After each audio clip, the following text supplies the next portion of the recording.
ನಮಸ್ಕಾರ ವೀಕ್ಷಕರೇ, ಇದು ಸತ್ಯ.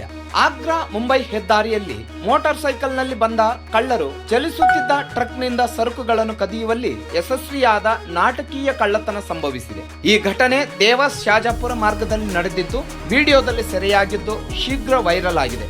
ವಿಡಿಯೋದಲ್ಲಿ ಇಬ್ಬರು ಪುರುಷರು ಟ್ರಕ್ಗೆ ಹತ್ತುವುದನ್ನು ಕಾಣಬಹುದು. ಟಾರ್ಪೌಲ್ ಅನ್ನು ಕತ್ತರಿಸಿ ಸರಕುಗಳ ಪೆಟ್ಟಿಗೆಯನ್ನು ಹೊರತೆಗೆದು ಅವರು ರಸ್ತೆಗೆ ಎಸೆದಿದ್ದಾರೆ. ನಂತರ ಇಬ್ಬರು ವ್ಯಕ್ತಿಗಳು ಟ್ರಕ್ ನಿಂದ ಹಾರಿ ಹಿಂದುಳಿದ ಮೋಟಾರ್ ಸೈಕಲ್ಗೆ ಹತ್ತಿದರು. ಅವರು ವೇಗವಾಗಿ ಹೋಗುತ್ತಿದ್ದಂತೆ ಕದ್ದ ಪೆಟ್ಟಿಗೆಯನ್ನು ಹಿಂಪಡೆದರು. ದಿಟ್ಟ ಮತ್ತು ಸುಸಂಘಟಿತ ಕಳ್ಳತನವು ಆಕ್ಷನ್ ಚಲನಚಿತ್ರಗಳ ದೃಶ್ಯಗಳಿಗೆ ಹೋಲಿಕೆಗಳನ್ನು ಮಾಡಿದೆ. ಅಪರಾಧಿಗಳ ದಿಟ್ಟತನ ಮತ್ತು ಅಂತಹ ಹೆದ್ದಾರಿ ದರೋಡೆಗಳನ್ನು ತಡೆಯುವಲ್ಲಿ ಅಧಿಕಾರಿಗಳು ಎದುರಿಸುತ್ತಿರುವ ಸವಾಲುಗಳನ್ನು ಎತ್ತಿ ತೋರಿಸುತ್ತದೆ.